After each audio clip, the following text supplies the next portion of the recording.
બનાસકાંઠાથી સમાચાર। વરસાદ પછી ધાનેરાના ખીમતમાં કાદવ કિચડના સામ્રાજ્યથી સ્થાનિકો પરેશાન છે। ગામના રોડ રસ્તા નેડિયા અને ચોકમાં વરસાદી પાણી ઓસર્યા બાદ હવે કાદવ કિચડ જ જોવા મળી રહ્યા છે।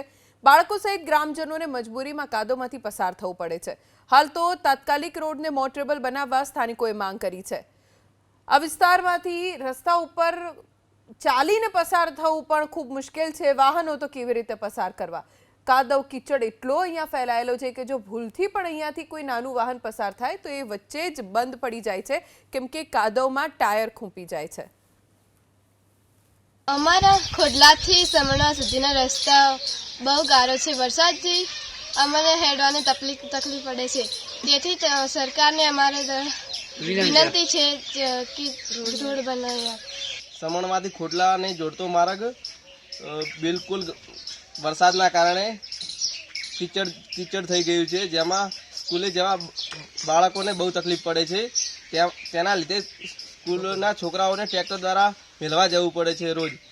એટલે સરકારને એટલી નિવેદન છે કે સમણમાંથી ખોડલાને જોડતો માર્ગ રોડ બનાવી આપવા વિનંતી।